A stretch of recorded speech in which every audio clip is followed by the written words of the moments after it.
Hi friends, അമ്മയുടെ രുചിക്കൂട്ടിലേക്ക് സ്വാഗതം. ഇന്ന് നമ്മൾ വന്നിരിക്കുന്നത് നല്ലൊരു ചമ്മന്തിപ്പൊടിയുടെ റെസിപ്പിയുമായിട്ടാണ്.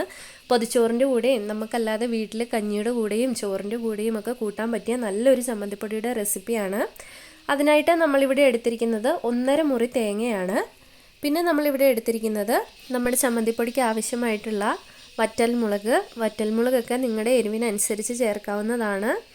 പിന്നെ കുറച്ച് ചുവന്നുള്ളി അരിഞ്ഞത്, പിന്നെ കറിവേപ്പില, പിന്നെ നമ്മളിവിടെ എടുത്തിരിക്കുന്നത് നാരകത്തിൻ്റെ ഇലയാണ്. അത് കുറച്ചെടുത്തിട്ടുണ്ട്, അത് നല്ലൊരു ഫ്ലേവറിന് വേണ്ടിയിട്ടാണ്. പിന്നെ നമ്മൾ എടുത്തിരിക്കുന്നത് കുരുമുളക്, ഉഴുന്ന്, പിന്നെ കുറച്ച് ഇഞ്ചിയും കൂടി എടുത്തിട്ടുണ്ട്. പിന്നെ നമ്മുടെ ചമ്മന്തിപ്പൊടിക്ക് ആവശ്യമായിട്ടുള്ള എരിവിന് വേണ്ടി മുളക് പൊടിയും കൂടി എടുത്തിട്ടുണ്ട്. ഇനി നമുക്ക് വേണ്ടുന്നത് ചമ്മന്തിപ്പൊടിക്ക് ആവശ്യമായിട്ടുള്ള ഉപ്പും പുളിയുമാണ്.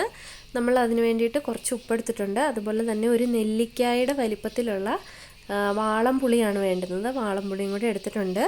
ഇനി നമുക്കൊരു പാൻ ചൂടാവാനായിട്ട് വെക്കാം. പാനൊക്കെ ഒന്ന് ചൂടായി വരുമ്പോഴത്തേക്കും നമുക്ക് അതിനകത്തേക്ക് കുറച്ച് വെളിച്ചെണ്ണ ഒഴിച്ചു കൊടുക്കാം.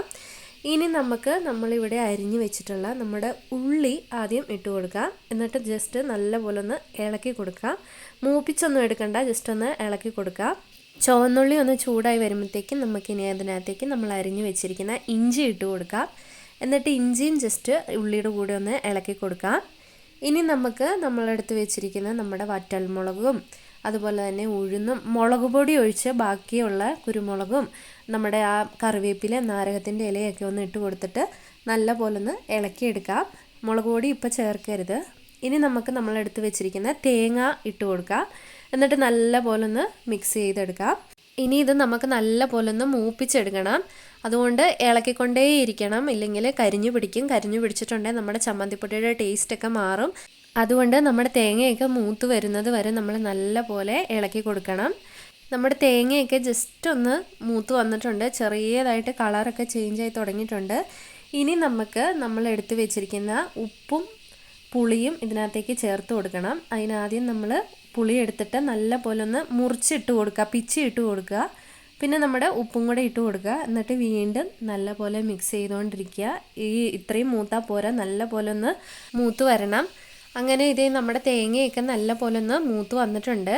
ഇനി ഇതിനകത്തേക്ക് നമ്മൾ എടുത്ത് വെച്ചിരിക്കുന്ന നമ്മുടെ മുളക് പൊടി, മുമ്പേ മാറ്റി വെച്ചിരിക്കുന്ന നമ്മുടെ മുളക് പൊടി ഇട്ട് കൊടുക്കുക. എന്നിട്ട് ജസ്റ്റ് ഒന്ന് മിക്സ് ചെയ്തിട്ട് നമ്മുടെ സ്റ്റൗ ഓഫ് ചെയ്യാം, ഇല്ലെങ്കിൽ കരിഞ്ഞു പിടിക്കും. അങ്ങനെ എല്ലാം നല്ല പോലെ ഒന്ന് മിക്സായി മൂത്തൊക്കെ വന്നിട്ടുണ്ട്. ഇനി നമുക്കിത് തണുക്കാനായിട്ട് മാറ്റി വയ്ക്കാം. നമുക്ക് ചൂടോടെ ചമ്മന്തി പൊടിക്കാനായിട്ട് പറ്റത്തില്ല. അപ്പോൾ ഇതൊന്ന് തണുക്കുന്ന വരെ വെയിറ്റ് ചെയ്യാം. അങ്ങനെ നമ്മുടെ തേങ്ങയൊക്കെ തണുത്ത് വന്നിട്ടുണ്ട്. ഇനി നമുക്കിത് പൊടിച്ചെടുക്കണം, ഒറ്റയടിക്ക് പൊടിച്ചെടുക്കണം. അതുകൊണ്ട് മൊത്തം കൊള്ളുന്ന ഒരു ജാറിൽ ഇട്ടേ പൊടിക്കാവുള്ളൂ. അങ്ങനെ നമ്മൾ നല്ല പോലെ പൊടിച്ചെടുത്തിട്ടുണ്ട്. അപ്പം നമ്മുടെ ചമ്മന്തിപ്പൊടി ഇവിടെ റെഡി ആയിട്ടുണ്ട്. ഇനി ഇതൊന്ന് തണുക്കാനായിട്ട് വെയിറ്റ് ചെയ്യണം. എന്നിട്ട് നല്ലൊരു വെള്ളമയോ ഒന്നും ഇല്ലാത്ത നല്ലൊരു ഉണങ്ങിയ ടിന്നിലിട്ട് സൂക്ഷിക്കാം. പ്രത്യേകം ശ്രദ്ധിക്കണം, ചമ്മന്തിപ്പൊടി തണുത്തിട്ട് മാത്രമേ ഒരു ടിന്നിലാക്കി വെക്കാവുള്ളൂ. അപ്പോൾ ഇത്രയേ ഉള്ളൂ നമ്മുടെ ഇന്നത്തെ ചമ്മന്തിപ്പൊടിയുടെ റെസിപ്പി. എല്ലാവരും വീട്ടിലൊന്ന് ട്രൈ ചെയ്ത് നോക്കുക. നമ്മുടെ വീഡിയോ ഇഷ്ടപ്പെട്ടെങ്കിൽ ലൈക്ക് ചെയ്യുക, ചാനൽ സബ്സ്ക്രൈബ് ചെയ്യുക. താങ്ക്